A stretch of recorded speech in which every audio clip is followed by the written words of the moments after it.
언니들과 함께 책 그리고 영화를 이야기하는 언니들의 북신의 살롱 조감독입니다. 안녕하세요. 셜록입니다. 한 달 동안 어떻게 지내셨습니까? 잘 지냈습니다. 끝이야? 아무 일도 없었고 진짜 아무 일 없었어요? 저 코로나 백신 1차를 드디어 맞았습니다. 어때요? 반응이? 딱히 증상은 없었는데 그것 때문인지 모르겠지만 좀 피곤한 피곤하죠. 것 같아요. 저도 한 2, 3일 좀 피곤했던 것 같아. 저는 5일이 지났는데. 그리고 근육이 진짜 아프더라고요. 팔 근육이. 저는 근데 많은 분들이 그 증상을 호소하시는데 또 막상 그 증상은 없었거든요. 그래요? 저 한 이틀 동안 팔을 잘 못 들었어요. 아파가지고. 제가 팔을 안 들었네요. 생각해보니까. 팔 들 일이 없었어? 어떻게 지내셨어요? 저는 요새 갖은 악재에 시달리고 있어가지고. 그러니까 액땜을 제대로 하고 계신다고. 제가 진짜 많은 일들이 있었는데 다 해결이 안 됐어요. 하나도 다 해결이 안 돼가지고 요새 제가 없던 불면증까지 생겨가지고 고생을 좀 많이 하고 있고 화가 너무 많아요. 내 안에. 제가 잠깐 들으시는 분들한테 TMI를 드리자면 감독님이 올해 3제세요. 네, 어디 가도 다 이런 얘기를 하고 다니는데 사람들이 지겹대. 그만 얘기하래. 그래서 화가 너무 많은데 이 화를 어떻게 다스려야 되나 계속 고민하고 있습니다. 요즘에. 앞으로 그런 생각 안 해보셨어요?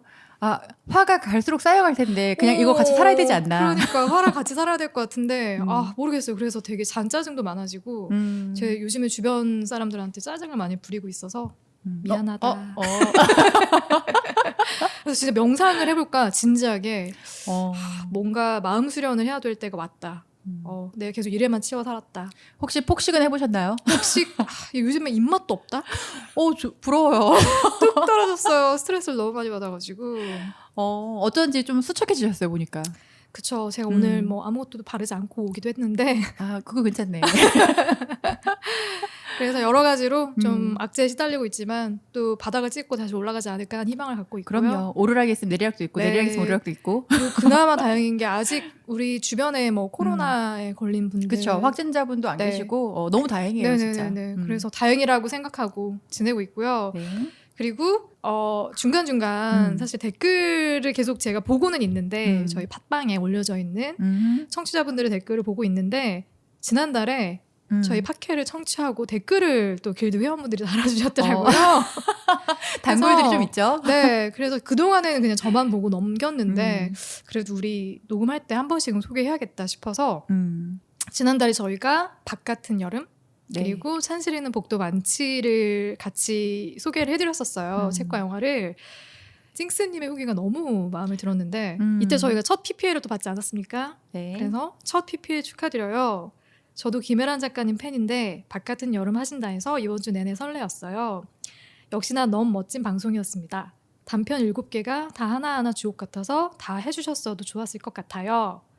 아직 살아온 세월이 짧다는 핑계로 지금껏 누군가를 잘 위로할 수 있는 사람이 되겠다 생각해 본 적은 없는데 이번 방송 듣고 제가 그동안 시리로라도 있어주지 못한 많은 인연들의 얼굴이 스쳐가더라고요. 많은 생각을 하게 해준 책 팟캐였습니다. 찡스님이 도대체 나이가 어떻게 되죠? 찡스님이 지금 올해 21살로 알고 있어요. 근데 이렇게 글을 쓴다고? 사실 저도 댓글을 볼 때마다 좀 놀라고 있어요. 왜냐면 찡스님이 카이스트생인데 약간 너무 문학소녀 같은 감성이 댓글이 많이 묻어나서 공대생인 거잖아요. 새로운 모습을 항상 발견하고 있고 너무 신기한 게 사실 만나면 이런 말을 못하는 친구라서 네. 그러니까 너무 신기한 것 같아요. 제 눈도 못 마주치거든요. 그러니까 글과 실제 모습하고 좀 다른 맞아요. 느낌 있는 분들이 계시잖아요. 그래서 지금 요즘 저도 찡스님하고 계속 대화를 하면서 사이버 러버를 나누고 있습니다. 뭐 찡스님 말고도 바깥은 여름은 상큼님도 글 남겨주셨고, 네 윤미님, 미윤서님도 글을 남겨주셨네요. 네. 저도 약간 저번에 영화 찬실에 있는 복도만치 보고서 앙칼지 레미다 이슈님이 이 영화를 보고 미래에 대한 철저한 준비를 해야겠다 싶은 영화였다라고 남겨주셨어요. 그래서 감독님하고 저하고 어느 지점에서 그걸 느꼈을까? 그렇죠. 우리는 찬실이처럼 사는 사람도 부럽다. 그러니까 이런 얘기 했었는데. 찬실이하고 같은 세대여서 다 저렇게 사는 거지라고 느끼고 있지만 막상 이렇게 어린 친구들은 저렇게 늙지 않아야지. 저런 삶은 안 돼. 불안하다. 이런 느낌을 받으셨나 봐요. 맞아. 영화는 정말 나이 때에 따라 볼 때마다 사실 느낌이 다 다른 것 같아요. 맞아요. 저도 만약에 이 영화를 10대 때 봤으면은 그런 생각했을 공감을 수도 못했을 있다. 거예요. 왜 저렇게 살지? 철딱선이 없이 그런 느낌 받았을 수도 있고. 맞아요. 그리고 땡시리님은 듣다가 중간에 궁금해져서 다운받았다고 너무 사랑스러운 영화 같다라는 후기를 남겨주셨는데 진짜 사랑스러운 영화 맞습니다. 맞아요. 또 저희가 또 사랑스럽게 소개를 너무 잘했어. 그리고 미니님도 이 영화는 영화 되게 미니님? 추천한다고. 네, 넷플릭스에 있으니까 꼭 보시라 그런 글 남겨주셨네요. 그리고 감독님이 말실수했던 귀때기를 깃백맥이라고 해갖고서 제가 그 드라마를 못 봤거든요. 그래서 죄송합니다. 네. 우리를 일으켰었네요. 네. 이렇게 하나씩 보니까 너무 재밌네요. 그쵸. 저희 종종 후기 소개해 드릴 테니까 댓글 좀 많이 남겨주세요, 여러분. 남겨주세요. 좀 재밌게 남기면 감독님이 맛있는 거 사주실 수도 있어요. 상크님 제가 셜록님 통해서 커피 쿠폰 전달해 드릴 예정입니다. 기다려주세요. 내가 먹어야지.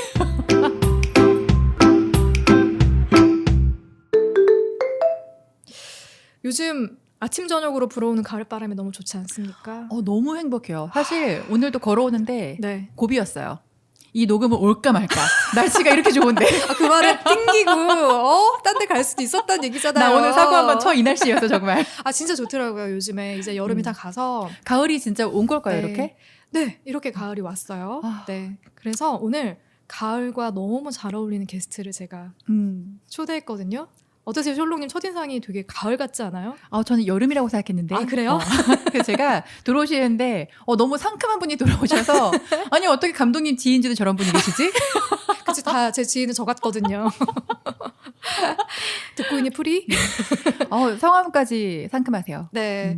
언니들의 인생책 인생영화 16번째 손님. 레나님을 소개합니다. 어서오세요, 레나님. 안녕하세요. 네, 자기소개 좀 부탁드릴게요. 네, 안녕하세요. 저는 김레나라고 하고요. 조 감독님하고 알고 지낸 지 조 감독님이 20대 중반. 제가 20대 중반, 우리 3년밖에 안 됐네요. 10대 후반. 맞아요. 그때 만나 뵙고 연락하고 지내다가 최근에 우연히 제가 다시 보고 싶어서 연락을 했다가 지금 여기에 갑자기 잡혀왔죠. 앉게 돼요. 나와봐라. 네, 우리 같이 사랑입니다. 얘기할 수 있지 참고로 않겠나. 말을 너무 못해가지고 아니야. 네, 두 분의 멋진 목소리로 리드를 조금 해주셨으면 합니다. 굉장히 차분하게 할 말 다 하는 스타일이에요. 이미 조곤조곤하게 말씀을 너무 잘하시던데요. 그쵸. 그런 느낌 있지 않아요? 나는 그런 느낌 느껴져. 근데 어떤 일 하고 있는지도 소개해 주시면 좋을 것 같아요. 지금은 필라테스 운동 가르치는 일을 하고 있고요. 네. 그 전에는 조 감독님을 만났을 때는 영화를 하고 싶어서 영화 쪽 일을 꿈꾸다가 그 뒤로는 뭐 사진 작업도 하고 그 뒤로는 이제는 필라테스 강사 일을 하고 있는 사람입니다. 네. 그러니까 여러분 찬실이는 복도 많지해서 찬실이가 꼭 끝까지 영화만 하리라는 보장이 없어요. 맞아요. 그래서 저는 얼마든지 꿈은 바꿔도 된다. 음. 네, 하고 싶은 건 바뀌어도 된다라고 생각하고 저는 레나님을 통해서 그런 걸 보고 있는데 뭐 계속 영화를 했으면 또 어떤 모습이었을지 알 수는 없지만 지금 훨씬 더 빛이 난다는 거. 감사합니다. 역시 사람은 운동을 해야 돼. 움직여야 돼요. 맞아요. 되게 저희가 예전에 제가 20대 중반에 광화문에 있는 영상 미디어 센터에서 영화 제작 워크숍을 수강한 적이 있거든요. 전담 강사가 박흥식 감독님이라고 인어공주 맞나요? 인어공주랑 네 맞아요. 나도 아내가 고두심 있으면 배우 좋겠다. 나도 아내가 있었으면 좋겠다. 그리고 그 뒤엔 좀 잘 안 되긴 했는데 협녀를 연출하셨던 감독님이 그 당시엔 되게 충격적이었던 게 다 독립영화 감독님이 강의를 하러 오셨는데 박흥식 감독님이 유일하게 상업영화 감독님인데 강의를 하러 오신 거예요. 그래서 저희는 막 와 좋다 막 이러면서 수업을 들었는데 거기에서 처음으로 제가 이제 레나님을 만난 거죠. 교복을 입고 와. 고등학교 3학년 졸업반이라고 하면서 교복을 입고 첫 회식 자리에 나타난 거예요. 그 풋풋한 모습이 난 아직도 잊혀지지가 않아. 딱 이 표정으로. 그런데 지금은 근데 영화를 참 꿈을 업으로 삼기가 정말 쉽지 않은 게 그 당시에 영화를 하고 싶어 했던 멤버들이 지금 영화하는 친구가 진짜 한 명 있나? 아마 다 포기한 것 같아요. 그렇지 않아요? 그런 것 같아요. 그렇죠. 다 다른 일 하고 있습니다. 그래도 뭐 우리 삶이 다 영화죠. 각자 다 찍고 있잖아요. 그래서 오랜 기간 그 뒤에 사진 작업도 하고 사진 작가로 글쎄 이름을 알렸을 수도 있는데 내가 볼 때는 그런가. 쭉 했으면 근데 이제 그거를 약간 좀 상업 사진을 찍었으면 상업은 못 하겠더라고요. 성격이 안 맞아서. 뭐 딱히 그런 어떤 걸 찍으셨는지 나중에 좀 더 캐봐야겠네요. 너무 궁금해진다. 사진전도 몇 번 열었을걸요? 그치 맞아요. 않아요? 풍경 사진. 풍경도 했고 그다음에 그냥 개인적인 작업인데 가족 할머니 관련해서 약간 할머니와 저와의 관계에 대한 이야기를 시작을 했는데 제 느낌엔 아직 끝나지 않은 것 같아요. 잠깐 쉬는 것 같아 지금. 스토리를 만들고 계시는구나. 그리고 오늘 소개할 영화 책도 뭔가 약간 연결선상에 있는 것 같고 나중에는 그러면서 약간 지금은 작업을 하고 있지 않지만 약간 영감이 되었다. 언젠가 완성된 작품을 보고 싶다는 생각이. 저희가 오늘 또 이거 같이 방송하면서 앞으로 레나님 또 영감에 좀 뭔가 도움이 될 수 있는 걸 했으면 좋겠네요. 그러니까 우리가 영감이 될 수 있을까? 그러니까. 영감을 줄 수 있을까? 이야기를 꺼내주실 것 같아요. 제가 잘 캐치하지 못한 이야기들 오케이. 두 분이. 좋습니다. 약간 이런 좀 풋풋한 느낌이 있잖아요. 맞아요. 약간 얘기 들으면서도 느껴지지 않으세요? 약간 풋풋하고 순수한 어떤 느낌이 있는데 그런 느낌을 잘 또 담아낸 책과 영화를 선정해 주셨습니다. 맞아요. 레나님이 오늘 함께하게 될 책은 어떤 책이죠? 글로커스라는 만화책이고 내용은 주제는 프리다이빙 관련한 책인데요. 원래 사실은 그 책하고 영화를 같이 선정해서 이제 고민을 하다가 영화를 사실 먼저 선정을 했었고 그 다음에 그와 관련된 책을 고민을 하다가 같은 선상에서 주제를 얘기하면 좋을 것 같아서 이제 글로커스라는 프리다이빙 관련 만화를 선정을 하게 되었고 사실 인생책이라고 하기에는 이게 내 베스트야 이런 느낌은 아니에요. 근데 지금 제 화두와 연결되는 부분이고 인생책을 찾자면은 뭐 과거에 읽었던 다른 책들도 많을 텐데 그렇겠죠? 지금 그거를 얘기하기에는 조금 지난 이야기다라는 생각이 들었고 현재에 관심 있는 것들, 고민되는 것들에 대한 걸 생각을 하다가 그 이야기가 더 생동감 있지 않을까라는 생각에 선정을 하게 되었고요. 네. 저희 살롱에서 처음으로 만화책을 너무 좋았어요, 진짜. 이게 4권으로 이루어져 있는데 네. 책이 되게 금방금방 읽히더라고요. 맞아요. 또 내용도 흥미로워서 재밌게 읽혔고 약간 좀 이게 뒷배가 뭐였냐면은 사실 원래 처음에 추천해주신 책이 다른 책이었어요. 맞아요. 호흡의 기술이라는 네. 들숨 날숨에 대한 책이었는데 제가 개인적인 일정이 있어서 그걸 좀 빨리 읽었어요, 미리. 그런데 결국 이제 포인트는 이제 여러분 숨은 코로 쉬셔야 됩니다. 절대로 입으로 쉬지 마세요. 근데 중간에 저희가 녹음을 며칠 앞두고 책을 바꾸셨다는 얘기를 제가 뒤늦게 들어서 네. 뭐야 약간 이런 분위기였는데 다행히 만화책을 선정해 주셔갖고 너무 신나게 읽었어요. 다행이에요. 죄송합니다. 되게 아니에요. 금방 읽더라고요. 저 재밌었어요. 한 2시간? 2시간? 되게 빨리 읽었네요. 왜냐면 이게 그냥 그림이니까 그냥 넘어가던데. 이 정도면 글을 안 읽은 건데. 그러니까 내용이 기억나지 않아요.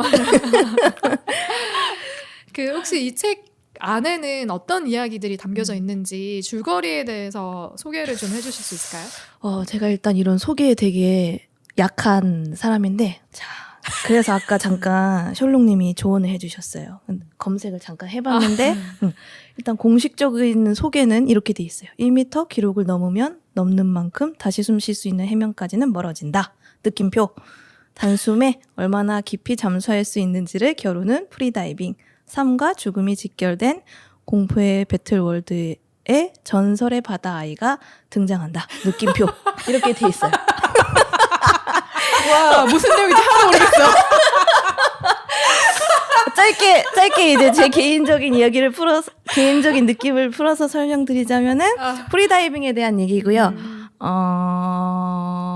약간 여기 소개해보면은 전설의 바다 아이가 이제 주인공이고 시세라는 주인공이 있고 그 친구를 둘러싼 이야기들을 엮어나가는 이야기인 것 같습니다. 네. 정말 간단하게 설명드리면 이거는 아까 지금 말씀하셨던 바다에서 태어난 아이 그 시세라는 인물이 주인공인데 그 아이가 그냥 프리다이버로 성장해가는 이야기라고 보시면 될 것 같아요. 짧게는 짧게는 음, 그렇죠. 음. 하지만 결말은 과연 프리다이버로 생을 마무리하게 될까? 글쎄. 궁금해지네. 이야기를 같이 나눠보면서 소개해드리는 것으로. 네, 이 글로코스라는 이름이 생소하게 들릴지도 모르겠는데 그리스 신화에 등장하는 바다의 신 글라우코스를 의미한다고 해요. 글라우코스는 원래 그리스의 수도 아테네 북서쪽에 위치한 보이오티아라는 섬의 어부였는데 고기잡이를 하다가 이제 외딴 섬에서 자라는 신비한 풀을 뜯어먹고 반은 물고기, 반은 인간의 몸을 가진 불사의 신이 되었다고 합니다. 근데 만화 속 주인공 시세 역시 글라우코스처럼 인간으로 태어나긴 했는데 바다에서 인간 이상의 자유자재의 능력을 발휘하기 때문에 글로코스라는 제목이 너무도 잘 어울리는 만화가 아닐까라는 생각을 저는 했는데 어떠세요? 셜록님은 제목과 내용의 싱크로율이 몇 프로 정도 되는 것 같아요? 싱크로율이 여기서 보면 이 시세라는 인물이 잠수를 자꾸 하니까 이 아버지가 이 전설을 맹신해서 바다로 가면 돌아오지 못할 거다. 네. 약간 이런 생각 때문에 이 잠수를 금지시켜요. 근데 사실 일단 저희는 스포 방송이니까 그럼요. 이 책의 스포를 먼저 말씀드리면 결말은 이 시세는 기억을 다 잃어버리죠. 네. 결국 저는 돌아오지 않았다고 생각해요. 그래서 저는 어느 정도 상징적으로는 좀 맞는 것 같다. 일치하지 않나. 약간 네네. 그런 생각이 들어요. 그리고 어땠어요? 전반적인 책의 소감도 같이 얘기해 주시면 좋을 것 같아요. 일단 제일 좋은 거는 전 사실 프리다이빙이라는 분야를 정말 몰라요. 그런데 이게 의학적인 내용하고 정말 구체적으로 설명이 돼 있어서 너무 흥미로웠는데 일단 개인적으로는 그냥 어떻게 보면 진부할 수 있는 스토리긴 했어요. 왜냐하면 저희가 이제 드라마에서 많이 보던 천재성을 가진 주인공이 나오고 성장기를 겪고 또 시련을 겪고 또 극복을 겪고 약간 이런 식이었는데 그냥 전반적으로는 진부한 면이 있지만 흥미로웠다. 흥미로웠다. 정말 처음 접하는 분야여서. 근데 나는 그림체가 이게 2004년에 나온 만화인데 확실히 그림체가 좀 거칠어. 그게 왜 우리 최근에 보는 그림체들 보면 좀 부드럽잖아요. 전체적으로. 근데 되게 거칠더라고. 순정 만화 예상하신 거 아니에요? 이런 표현이 많아지면 근육 하나하나를 막 되게 거칠게 다 그려놓은 것 같은 느낌. 첫 장면에 그 여기서 등장하는 인물이 총 3명이 있는데 다이버, 전직 다이버였던 클로드라는 남자하고 3명이 아니죠. 등장인물 많습니다. 많은데 주연급으로 등장한 인물이 3명입니다. 3명만 나오면 큰일 나지. 그리고 이제 시세라는 주인공, 그리고 이제 하루카라는 의사, 여의사가 나오는데 클로드라는 그 전직 다이버가 바다에 우연히 들어갔다가 거기에서 시세를 만나는 장면이 있거든요. 네. 물속에서. 근데 거기서 물고기처럼 정말 360도로 몸을 비틀어서 회전하는 모습이 나와요. 근데 그 근육을 저 오늘 보면서 징그럽다 했는데 클로드는 아름답다고 생각을 하더라고요. 근데 어떤 느낌으로 그렇게 생각했는지는 알 것 같아요. 네. 그래서 그런 어떤 그림체나 이런 것들이 좀 살짝 저한테는 낯설긴 했어요. 근데 옛날 생각해보면 옛날에 일본 만화들 특히나 마초 같은 남자들이 등장하는 그런 만화에는 이런 비슷한 그림체들로들 많이 그려져 있던 기억이 나고 이 작가가 타나키 아키오라는 만화 작가인데 군계라는 작품으로 더 유명한 작가님이래요. 근데 저도 사실 만화를 잘 몰라요. 이 작가님에 대해서는 잘 모르지만 이제 이 군계라는 만화를 그린 작가로 훨씬 더 유명하다라고 그렇게 정보가 나와 있더라고요. 그래서 이제 총 4부작으로 발간이 된 책인데 저는 이제 이북으로 구매를 해서 읽었고 프리다이빙 경기를 메인 소재로 하고 있기 때문에 책을 읽어내려가면서 프리다이빙에 대한 공부 아닌 공부를 좀 할 수 있었던 것 같아요. 너무 구체적으로 설명이 잘 돼 있었어요. 그렇죠. 책을 보기 전에 저는 제가 아는 프리다이빙은 그냥 그런 거 이제 약간 스노클링하는 느낌이나 어디 필리핀 가가지고 가볍게 뭐 그냥 자유롭게 살짝 물고기 보러 들어갔다 나오고 뭐 이 정도의 느낌만 생각을 했는데 여기서는 아예 프리다이빙 대회를 메인 소재로 하니까 이건 좀 신세계다라는 생각을 하면서 봤는데 혹시 프리다이빙에 대해서 이 책을 보기 전에 좀 레나님도 알고 있었어요? 저는 먼저 프리다이빙을 먼저 했었고 그래서 했었어요? 자격증을 레벨 1을 땄었어요. 몇 미터까지 들어가셨어요? 제 기억에 그게 25m였는데 딱 2번 들어갔는데 그러니까 그 기록을 재는 거 이제 2번 했는데 레벨 1이 25m 이상 들어가야 레벨 이제 1이 네, 25m 딸 이상? 수 있는 거고 오. 그 위에 뭐 잠수를 몇 분 동안 해야 된다라는 아. 기준이 있었고 그런 거였는데 사실 이 책이나 영화를 접하기 전에 이제 프리다이빙을 먼저 했었고 그때 짧았지만 약간 강한 기억이 계속 남아 있다가 이 그랑블루라는 영화를 나중에 접하게 되면서 다시 한번 생각을 하다가 프리다이빙의 매력이 뭐예요? 나는 안 해봤어요. 사실 프리다이빙을 한 번도 해본 적은 없고. 그 글록 코스에서 더 잘 설명이 느낌이 약간 더 설명이 돼 있는 것 같은데 명상하는 느낌하고 비슷할 것 같아요. 저는 명상을 따로 훈련을 하거나 트레이닝은 하진 않는데 혼자 있기는 한데 되게 가득 찬 느낌이고 그 프리다이빙 했을 때 생명체가 된 느낌? 저는 지금 살아서 뭐 살아가고 있긴 한데 빛 그 다음에 고요한데 되게 꽉 차 있고 되게 가득 찬 생명의 느낌이라고 말을 하는 게 제일 워딩이 맞을 것 같아요. 와, 저는 사실 생각할 수 없는, 상상할 수 없는 느낌이긴 해요. 저는 물을 싫어한다고 물을 했던 것 굉장히 같아요. 공포증에 가까울 그쵸. 정도로 싫어해서 네. 사실 수영장에 들어가서 물이 목까지만 차도 숨 못 쉬어요.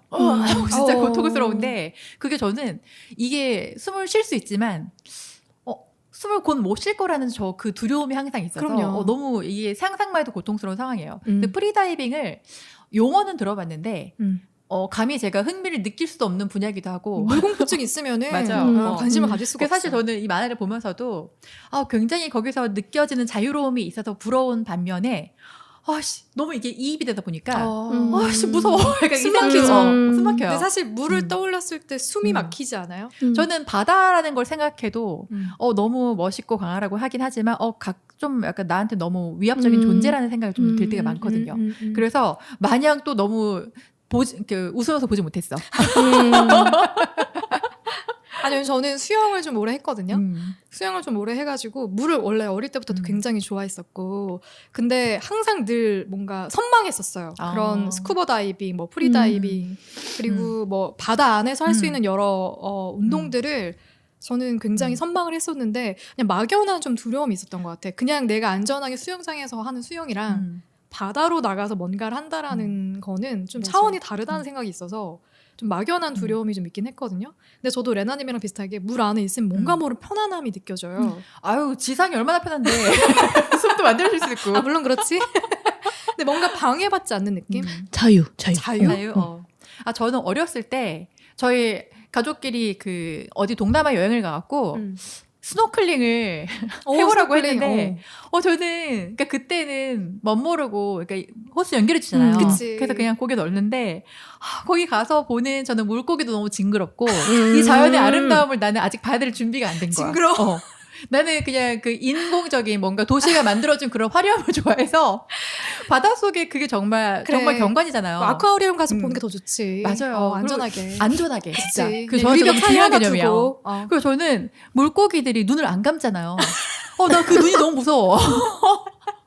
뭔지 알 것 같아요. 네, 충분히 나는 그 마음도 이해가 된다는 거. 근데 저는 그 프리다이빙 대회가 신기했어요. 저도 이 안에서. 진짜 신비한 게 아니라 너무 신기하더라고요. 그쵸. 이게 종목이 또 보니까 이 만화에서 그려지는 거는 이 프리다이빙 대회에 참가하는데 종목이 두 가지가 있는 거예요. 그래서 하나는 그냥 숨 참기. 맞아. 근데 숨을 참는 건데 누가 가장 오래 숨을 참나. 이게 이 만화 안에서 그려지는 거는 수영장인 것 같죠? 근데 수영장에서 몸을 그냥 길게 늘어뜨려서 떠 있는 상태에서 안에서 숨을 참는 거예요. 그래서 그거를 이제 기록을 재는 거죠. 그리고 두 번째는 누가 가장 깊은 곳까지 내려가서 네임택이라고 하나? 그걸 뭐 택을 떼우는 거. 그래서 제일 깊은 곳까지 들어갔다가 나오는 사람이 이기는 그 두 대회를 같이 이제 합산해서 승자를 가리는 거더라고요. 또 신기했던 거는 그게 이제 수심이 깊은 데까지 내려갔다가 올라와서 그냥 올라오는 게 대회 끝이 아니라 내가 지금 정체를 잃은 상태일 수 있으니까 손으로 또 표시를 해줘야 돼요. 네. 그러니까 오케이 사인을 꼭 줘야 되고 오케이 사인을 안 주면 실격. 맞아요. 난 이것도 신기했어. 그래서 오케이 사인을 주고 나서 1분 동안인가요? 1분 동안 아무튼 일정 시간 동안에 그 사람이 제대로 지금 상태가 건강한 상태인지를 체크를 하고 나서 그 다음에 인정. 그 기록을. 이것도 좀 신기했어요. 그래서 그걸 내 한계가 있을 거 아니야. 맞아요. 그걸 억지로 막 참다가 블랙아웃이 오고. 근데 거기서 이 대회에 대한 설명을 하고 건강에 대한 설명을 해주면서 뭔가 주의사항이 전 되게 무서웠어요. 그러니까 그렇게 내려가다가 너무 깊은 수심에 들어가게 되면 고막이 터질 수도 있고 피가 나는데 그러니까 피가 레드가 아니야. 파랑 블루. 블루로 나온다는 거야. 저는 근데 그거 궁금해요. 그쵸? 진짜 피가 파랗게 질리는 건가?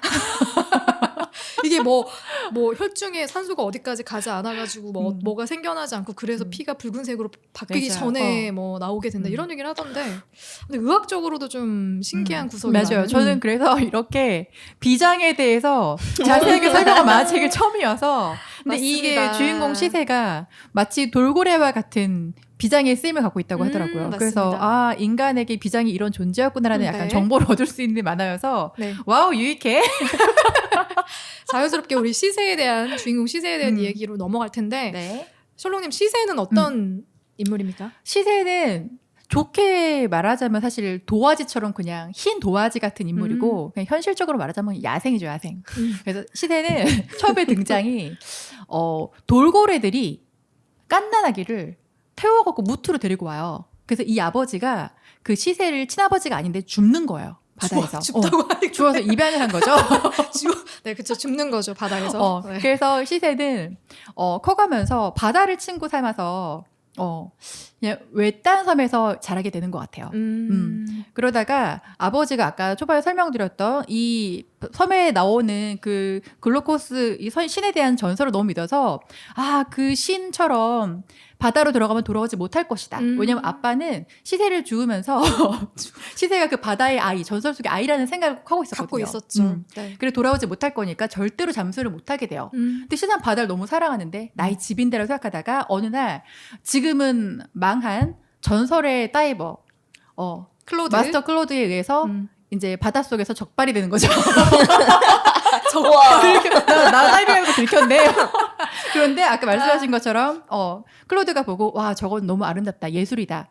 그래서 얘를 꼭 키워봐야겠다 해서 이제 이 시세라는 아이를 세상으로 끌고 나오죠. 그래서 시세가 하나하나 자기의 흰 도화지에 이제 세상을 좀 배워가는 그런 내용인데 약간 이 클로드를 통해서 또 이렇게 같이 프리다이빙의 정신과 이런 거 좀 시합에 대한 걸 배우면서 뭔가 인간이 되어가는 거죠. 제가 볼 땐 야생이었다가 늑대소년 같은 애였다가 그냥 하나하나 세상과 타협하는 걸 배우는 과정이라고 저는 생각했어요. 근데 정말 그냥 도화지다. 그냥 도화지다. 도화지다. 방금 잠깐 그 이야기 안에서 등장한 인물이 있지 않습니까? 중요한 클로드라는 인물은 어떤 인물입니까? 레나님? 클로드라는 인물은 유명한 프리다이버, 전설적인 프리다이버고 이제 나중에는 나이가 들어서 자살까지 생각할 정도로 삶의 어떤 그 이유는 정확하게 모르겠어요. 나이가 들어서 왜 그런 생각까지 하게 됐는지는 모르겠지만 그때 시세를 만나고 뭔가 새로운 영감이 되었다고 할까? 그래서 시세에게 어떤 자기의 가르침을 주려고 하죠. 욕망하니까 그것도 결국은 그치. 자기 욕심일 수도 있고 그걸 투영시키면서 뭔가를 하려고 하지만 결론은 그쵸. 근데 거기서 중요한 이유가 저는 제자의 배신이 컸던 것 같아요. 그쵸. 그 제자가 지금 뿌띠라는, 세계 챔피언. 네. 뿌띠. 이제 클로드를 누르고 세계 챔피언이 된 뿌띠라는 프리다이버가 있는데 원래는 제자였잖아요. 네. 그래서 계속해서 이제 훈련을 시키고 근데 이 클로드는 바다와 인간이 공존해야 된다라는 그런 인식을 갖고 있고 뿌띠는 바다가 욕망의 대상이어서 그래서 나중에 배신도 하잖아요. 배신도 하고 스승을 배신하고 클로드가 데리고 있던 스태프들을 다 데리고 나가버리잖아요. 그래서 그 뒤로는 아예 연을 끊어버리고 거기서 오는 허무함 절망감 같은 게 되게 컸을 것 같아요. 나는 더 이상 늙어서 뭘 할 수가 없는데 맞아요. 근데 내 제자, 내가 모든 걸 다 쏟아부었던 제자가 완전 나와 다른 방식으로 프리다이빙의 길을 걷는데 거기서 욕망에 똘똘 뭉쳐가지고 큰 그림을 못 보는 것 같은 느낌? 저는 사실 그것도 클로드의 욕망이었다고 생각해요. 그러니까 각자의 욕망의 그냥 그 대상이 다른 거지. 그래서 여기서 보면 푸티도 처음에 그러한 다이빙에 대한 순수한 열정이 있었다고 생각하는데 결국은 무력의 눈을 번 거라고 생각해요. 결국 대기업이 데려간 거잖아, 얘를. 그렇죠. 그래서 네. 어떤 지금 너무 편한 조건도 배경 제시해주고 너무 당연히 끌릴 수 있다고 생각해. 근데 이제 마스터 클로드도 아까 말씀하신 것처럼 인간과 자연이 공존해야 된다. 사실 그 자기의 욕심이라고 저는 생각해요. 그래요. 그래서 클로드 입장에서 보면은 당연히 이 시세를 처음 만나고서 욕심이 날 수밖에 없는 상황이었던 것 같아요. 그러니까 내가 원하는 바다와 나하고 하나, 그 안에서 나와의 또 대화. 그런데 이제 결국은 시세가 클로드의 가르침을 받기로 하고 아빠를 떠나서 그 섬을 떠나잖아요. 맞아요. 그래서 저는 그 트레이닝 방식 중에 어디 절에 들어가서 그러니까 선이라는 걸 배우면서 맞아요. 나와 대화하고 나와 마주하고 약간 그런 게 있어요. 근데 누구도 나는 그걸 할 수 있다고 생각하지 않아요. 근데 이게 시세니까 가능했다고 생각해. 왜냐하면 시세는 이미 클로드랑 같이 이미 바다랑 나랑 하나야. 나는 이름이 어릴 때부터 그렇게 태어났고 내가 그거였기 때문에 클로드로서도 그런 사람 발견이 너무 이제 이 사람한테 행운이었고 그래서 놓치고 싶지 않았을 거고 또 시세는 그걸 너무 잘 받아들였어. 근데 너무 신기했어. 그러니까 그게 절로 들어가가지고 참선을 하는데 거기 참선이 훌륭하게 뭐 수행이 되었느냐 안 되었느냐를 판가름하는 게 원을 그리는 거였어요. 맞아요. 원을 정말 예쁘게 잘 그리면 마음이 뭔가 조화가 저 그래서 그려봤잖아요. 야, 안 되더라고. 그래요? 나 되게 잘 그려졌는데? 나 너무 신기했잖아요. 그 과정도. 그래서 저는 이게 사실 이런 데서 조금 드라마, 만화 같은 코드가 들어갔다고 생각하는데 어떤 트레이닝도 사실 그렇게 하진 않는다고 생각하거든요. 근데 저는 그 부분에서 그러니까 저는 선수로서 프리다이빙을 한 게 아니었기 때문에 그 경험 저는 2번 정도의 그 경험이 되게 기억에 남는데 숨 참는 그 스태틱 훈련을 할 때 처음에 물에서 숨을 참았는데 들어가기 전에 처음에 시도를 했을 때 잘 안 됐어요. 2번째에서 강사가 그러면 행복한 일을 생각을 해보래 저한테. 근데 그때 시기가 그렇게 행복하지 않은 시기였어요. 근데 이제 물에 들어갔는데 행복한 그 기억을 꺼내려고 하는데 이게 생각이 안 나는 거예요. 그러니까 오히려 더 잡념이 생기고 마음은 복잡하고 그래서 결국은 나와서 행복한 생각이 안 난다. 그러니까 그쪽 강사가 그러면 아무 생각도 하지 말아 그래요. 그리고 들어갔는데 나를 이렇게 흔들었어. 그리고 시간을 봤는데 제가 이렇게나 가만히 있었다고요? 라고 할 만한 시간이었고 사실 기억이 안 나요. 그냥 뭔가 기억이 없고 그냥 뭔가 있었다? 정도? 기절했던 거 아니에요? 그러니까 그 얘기를 누가 했어. 기절한 거 아니야? 근데 그러기에는 뭔가 그때 물 수면의 느낌? 뭔가 위에 찰랑찰랑 되고 그런 기억은 있고. 근데 그거 아세요? 요즘 나이를 먹으면 먹을수록 지금 딱 이 순간에 집중하기가 힘든 거? 자꾸 다른 생각이 막 떠오르는 거? 뭐 예를 들면 책을 보다가도 이 책에 온전히 집중이 안 되고 자꾸 다른 생각. 영화를 보면서도 자꾸 다른 생각. 길을 걸어가면서도 다른 생각. 그 현재에 집중하는 게 정말 힘들다는 생각이 저는 들더라고요. 저는 약간 좀 다른 저건데 저는 사실 머리를 되게 잘 비워요. 저 아무 생각 안 하는 거 되게 잘해요. 그런데 근데 문제는 뭐냐면 책을 딱 펴요. 그 아무 생각 안 하는 그게 너무 습관이 돼 있어. 그래서 아무 생각이 안 들어. 안 읽혀. 잡념이 많은 나나 생각을 안 하는 랑님이나 둘 다 비슷하다는 거. 아니 아까 너무 신기해서 아니 이게 어떻게 아무 생각이 안 나죠? 물에 들어가면 일단 우리 가장 숨 먼저 쉬어야 되는데 숨을 못 쉬게 되잖아요. 그러면은 잡념이 생길 수밖에 없지 않을까? 근데 나는 그게 숨 막혀. 오히려 현재에 집중해서 그러니까 예를 들면 이 물 찰랑거리는 소리 그냥 그 순간의 어떤 고요함 그런 거에 딱 집중을 하면 아무 생각이 안 들잖아요. 그래서 난 현재 집중하는 그 순간에 이제 시간이 가는 줄 몰랐다라고 느꼈거든요. 네, 그런 것 포인트가 같아요. 아니었을까? 그런 것 같아요. 근데 늘 요즘 제가 하는 고민이 너무 현재에 집중하지 못해서 지나고 후회하고 또 과거를 반성하다 보니까 미래를 살지 못하고 그런 느낌이 계속 반복되고 있어서 저는 이거 좀 괜찮은 것 같아요. 이런 뭔가 선을 참선을 한번 해보는 것도 참 괜찮은 방법인 것 같아요. 근데 혹시 그 명상 이런 거 시도해 보셨나요? 저는 해봤었어요. 저는 잘 안 되더라고요. 그러니까 이게 뭐지? 강사가 자꾸 이렇게 거의 저 1대1도 한번 해봤었는데 그거를 그 명상이 너무 좋다고 그래서 시도를 많이 했는데 뭔가 자꾸 웃기더라고요.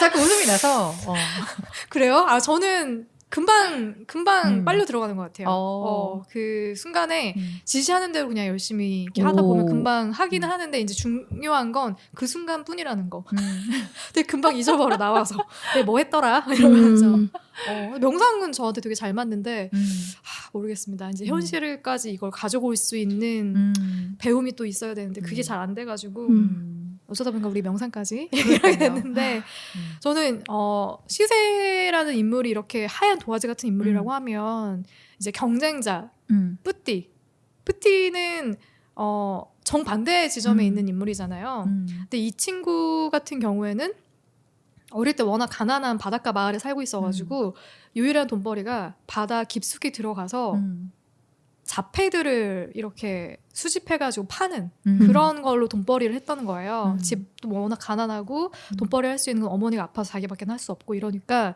그래서 바다를 통해서 처음에 욕망을 품게 되는데 이게 프리다이빙까지 연결이 돼서 프리다이버로 계속해서 욕망을 실현해 나가는 그런 캐릭터거든요. 근데 결국에는 그 욕망 때문에 욕망에 사로잡혀서 본인이 갖고 있던 것도 다 잃게 되는 맞아요. 결론까지도 다다르게 되는데 그러니까 어릴 때부터 아무것도 없었잖아요. 그냥 뭐 아픈 엄마 하나밖에 없고 나한테는 아무것도 없고 형제도 없고 재미도 없고 친구도 없고 그냥 그게 유일하게 살아가는 게 그냥 바다에서 아까 말씀하신 주워갖고 팔고 그게 생계의 수단인데 그 나한테 아무것도 뭘 해준 게 없는데 그 바다는 나한테 지금의 부와 명예도 주고 그렇지. 가족도 줬고 조금의 사치도 그쵸? 선물해줬어. 행복을 줬으니까 사람은 그런 게 생기는 것 같아. 그러니까 그렇게 해서 자기가 모든 걸 많은 걸 누렸어요.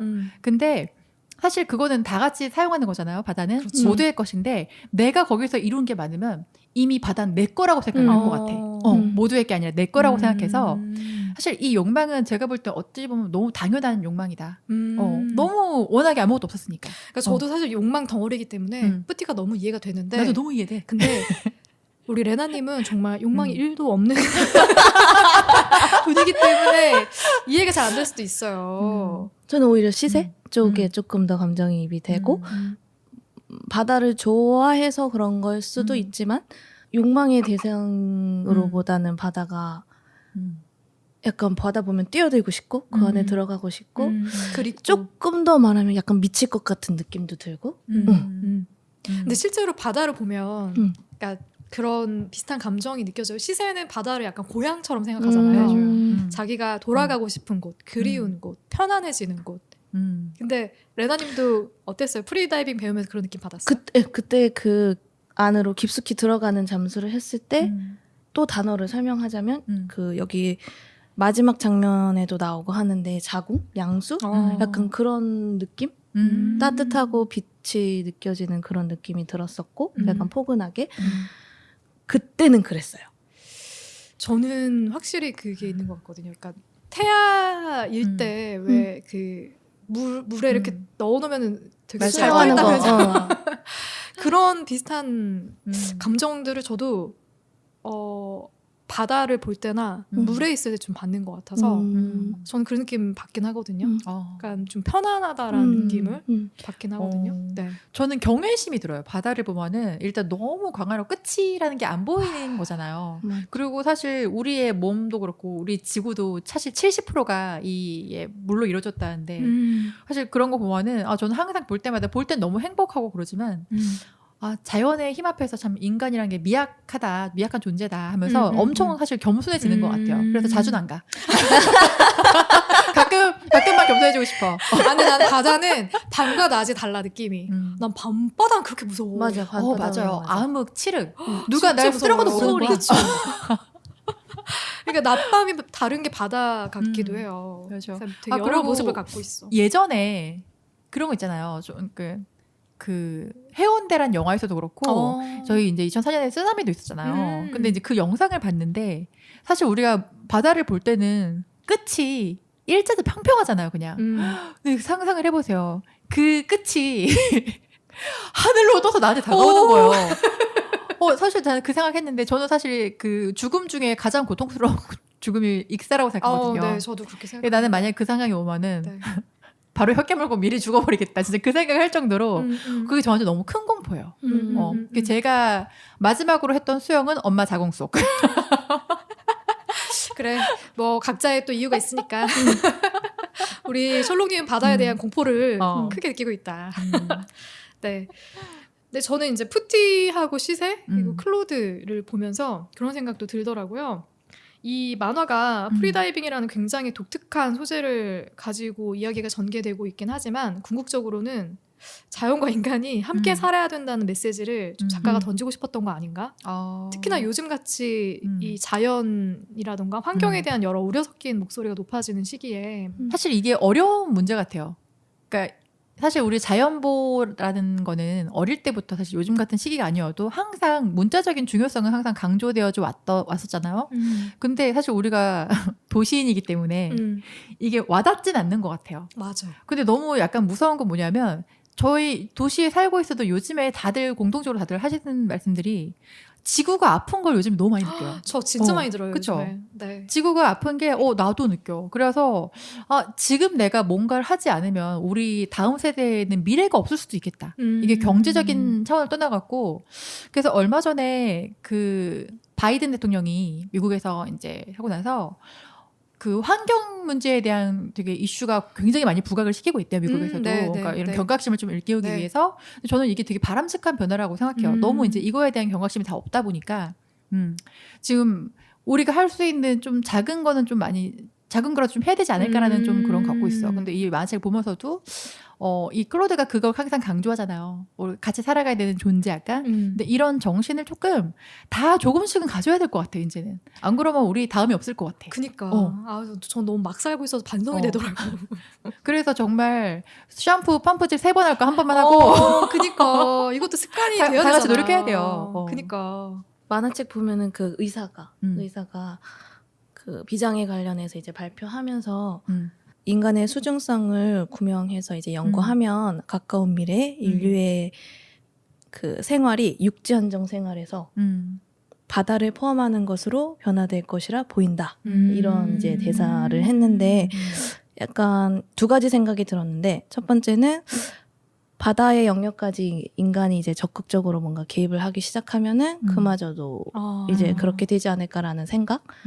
플러스 일론 머스크의 화성은 약간 지구가 이제 그렇게 되니까 이제 그런 얘기들도 이제 떠오르고 지금 뭐 코로나도 그렇고 자연환경들도 그렇고 이 언니들이 말씀하신 그 지금 시대의 이 이야기가 글루코스 이야기가 그런 어떤 화두를 던져줄 수는 있지만 그게 해답일 수 있을까?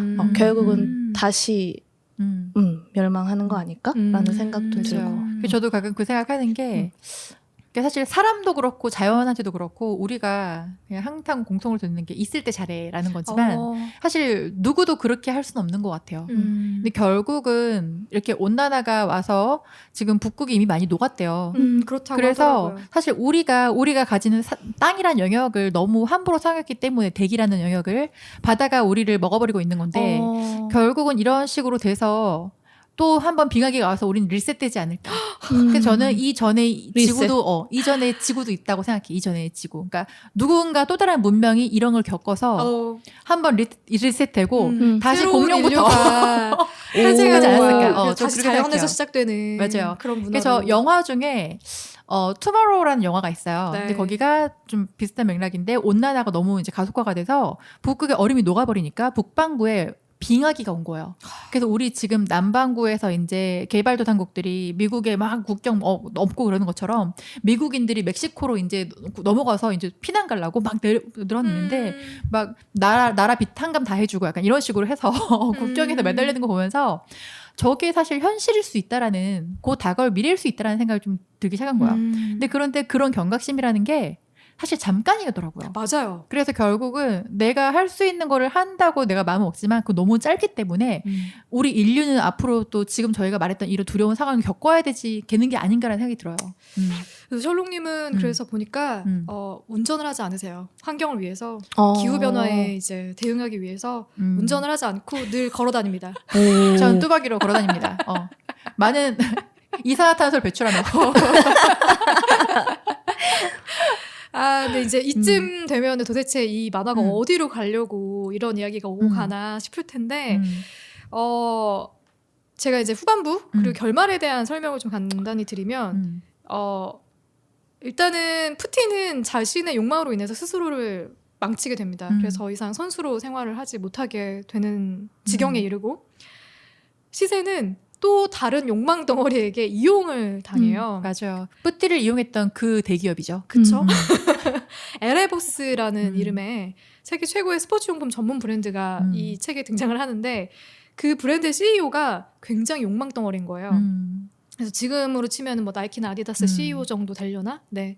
근데 이 기업의 CEO가 시세를 이용해서 이제 프리다이빙 신기록을 계속해서 갱신나가는 계획을 세우는데 이제 시세를 걱정을 하는 클로드랑 하루카가 강력하게 반대를 해요. 왜냐면 인간의 몸이 버틸 수가 없거든요. 네. 그런 과정들을 예, 버틸 수가 없기 때문에 하지 마라라고 반대를 하는데 시세는 꼬임에 넘어가서 그냥 떠나버립니다. 맞아요. 기록을 갱신하기 위해서 떠나버리는데 뒤늦게 이제 시세 행방을 알게 된 클로드랑 하루카가 찾아가서 만류를 해보지만 그때 기억 상실이 이미 걸려있는 상태였던 거예요. 네. 자신의 몸의 한계와 계속 싸우다 보니까 기억 상실까지 온 거죠. 그래서 말이 통할 리가 없잖아요. 기억도 못하는데. 근데 자신을 걱정하는 하루카의 진심을 느끼게 된 시세가 그녀와 하룻밤을 보냅니다. 그거 좀 뜬금없죠. 하루카는 중간에 잠깐 또 말씀드리면 시세 주치 여자예요. 네.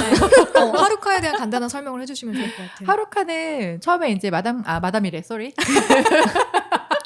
마스터 클로드가 이제 개인이잖아요. 개인 연습을 시키는데 그 의사한테 네. 후원을 받아 스폰서를 받아갖고 이제 이 아이를 훈련을 시키는 거예요. 그러면서 얘의 생체 리듬이나 건강 상태를 주기적으로 이제 의학적으로 사실 연구를 하려고 계속 체크를 하면서 만나게 된 의사인데 하루카는 아버지도 돌아가셨는데 그게 자기가 비장을 떼는 수술. 해서, 아버지가 암에 걸렸었나? 맞아요. 그래서 비장을 떼면 치료받을 수 있다라고 해서 비장을 뗐죠. 그래서 비장에 대해서 완전히 집착적으로 연구를 하고 있어요.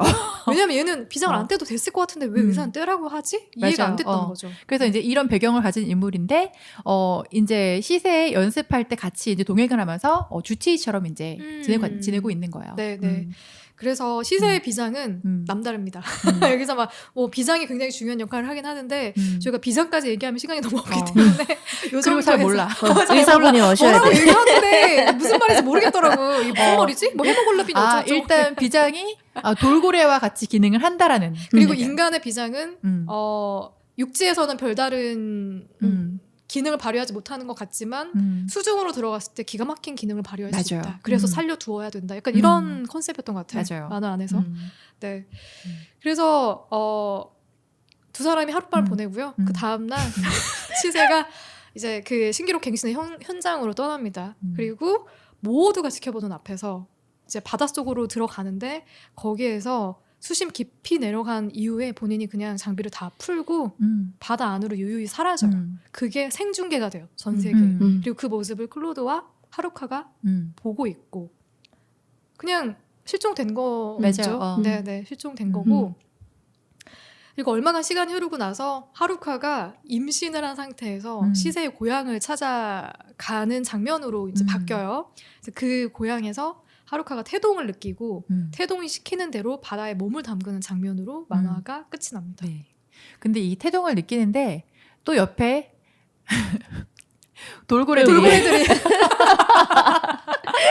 아니 도대체 조금 여기 이 엔딩 도대체 무슨 일이 있었던 건가요? 시세 아인지 안 가봐 아는 것 같아. 시세는 왜 갑자기 떠난 거고 그 근데 아이는 그 시세가 그렇게 실종되고 나서 그 다음에 이제 연결이 되는 장면이 그 마스터 클로드가 또 어떤 아이한테 근데 보니까 기억을 다 상실한 시세 같아요. 그래서 야 너 한번 해보자고 다이빙 한번 해보자고 그랬더니 이제 그 남자애가 꺼지라고 저 영감 그러지 약간 이런 식으로 얘기하고 있던 것 같아요. 전 걔가 시세라고 생각했는데 아닌가요? 시세가 다시 나오진 않았던 것 같은데. 저는 오히려 클로드는 여전히 자기의 욕망을 누군가에게 투영시켜서 뭔가를 해보자 하는구나라는 걸 느꼈고 시세는 그냥 그렇게 시세의 사라졌다고. 모습대로 삶을 살았다. 살았다 간 건가요? 간 거죠. 아 그래요? 왜냐하면 그 프리다이버들이 저도 이제 예전에 관심 있을 때 막 찾아보고 그랬는데 육지 이제 싱크홀 있는 것처럼 바다에도 블루홀이 있는데 이제 그렇게 프리다이빙을 하다 보면은 어느 순간 머리가 약간 더 안으로 들어가고 싶고 그러다 보면은 길을 그 안에서 잃는데요. 그러니까 다시 돌아와야 되는데 그래서 이제 로프를 놓는 순간 사실 우주에서 그 우주선과 연결된 선을 놓는 거지. 그러면 이제 그냥 미아가 되는 거네. 바다 미아. 그러니까 그걸 놓는다는 거는 이제 끊는다는 그쵸. 거지. 연결. 저도 그렇게 이해는 하긴 했는데. 아니 저는 근데 솔직히 그게 인간의 항상 본능이 아프잖아요. 숨을 못 쉬는데 그 생각을 어떻게 할까? 저는 그게 항상 궁금해요. 근데 그 안에 들어가면은 숨을 못 쉰다는 그거 이제 훈련을 하다 보면은 숨을 안 쉬어도 일단은 과학적으로 저도 정확하게 말씀은 못 드리지만 그때 훈련을 받을 때 그 호흡 훈련을 육지에서도 하거든요. 아침에 일어나서 뭐 들이마시고 그다음에 숨을 얼마 동안 참는다. 그동안 몸에서 순환이 뭔가 바뀐대요. 몸을 쓰는 방법이. 그러면은 그게 이제 물속에 들어갔을 때 다시 그 작동을 하게 되는 거고 그때 느낌이 숨을 못 쉰다는 느낌보다는 약간 막 취하는 것 같아요. 아, 그래. 약간 미친다고밖에 말을 못 정신을 하겠는데 놓는다? 약간 정신을 놓고 그렇게 되는 것 같아요. 그래서 시세는 그런 상태에서 줄을 놓고 떠났다. 다 각자대로 사실 결말이 난 것 같긴 해요. 그러니까 클로제는 클로제처럼 계속 사는 거고 또 이제 하루카가 아이를 그러니까 날려고 시세의 아이. 그쵸. 물에 들어갔는데 또 돌고래가 온 거 보니까 또 다른 시세가 태어날 거고 그럴 거고 계속해서 전설은 반복될 거고 그런 그치. 느낌. 사실 이거 아닌 결말이 났으면 너무 조금 이상하지 그치. 않았을까요? 만약에 뭐 하루카랑 둘이 행복한 가정을 이뤘으면 더 이상했을 것 같아. 그러니까요. 그리고 막 자기가 이런 선택했던 걸 바닥에 반성하고 막 그러니까. 이게 무슨 아니 그리고 나 사실 하루카가 왜 시세한테 이렇게 마음이 있는지도 맞아. 잘 와닿지 않아. 맞아요. 지극히 네. 만화적인 요소로 말씀드리고 싶어요. 네, 갑자기 뜬금없이 그렇게 되더라고요. 두 사람이. 그리고 나이가 꽤 많아 보였는데 하루카가 느낌이. 네, 그런 느낌도 있었고요. 네. 네. 그러면 마지막으로 이 만화 글루코스 어떤 언니들에게 추천해주고 싶어요? 저는 이 만화를 프리다이빙에 관심 있는 언니들 그리고 바다가 그리운 언니들 또 그립지. 누군가의 열정에 자극받고 싶은 언니들한테 추천드리고 싶습니다. 좋습니다. 네. 저도 비슷하게 프리다이빙 관심 있는 요즘 조금 유행을 맞아. 하는 것 같은데 코로나 때문에 더 그런가요? 아니면 조금 매스컴을 탄 것도 있는 것 같아요. 그래. 요즘에 프리다이빙이나 그 뭐라 그러죠? 서핑 진짜 많이 관심 많이 가지시더라고요. 근데 서핑하고는 뭔가 프리다이빙은 다른 영역인 것 느낌이 같아요. 좀 다르죠. 스포츠라고 하기에는 조금 더 내적 훈련 같은 느낌이 들고 푸티한테는 기술적인 게 중요하긴 했지만 뭔가 개인적인 생각으로는 바다를 사랑하는 사람으로서는 조금 더 이런 시선으로서의 프리다이빙에 대한 시선은 어떨까라는 생각도 들고. 다 비슷한 생각하고 있었네요. 저도 제가 이제 프리다이빙이나 스킨스쿠버나 뭐 여러 가지 이런 바다에서 할 수 있는 그런 운동들에 관심을 갖고 있다 보니까 보면서 재밌더라고요. 저 같은 언니들한테 추천해주고 싶다는 생각이 들었거든요. 근데 두 분 다 같은 네, 생각이어서 네, 오늘은 또 똑같은 생각 일치로 마무리를 할 수 있어서 행복하고요. 네, 다음 주에는 또 이 글루코스를 연상하게 하는 영화를 준비하셨다고. 그랑블루라고. 네. 그랑블루. 네. 그랑블루라고 아마 포스터가 되게 유명해서 맞아요. 네. 보시면 포스터 보시면 아, 저 영화구나라고 하실 만한 영화고. 진짜 싱크로율 거의 100% 아닌가? 이 정도면? 그냥 빼다 박았다고 생각하시면 될 것 같아요. 그러니까. 내용 설명 안 해도 되겠는데요.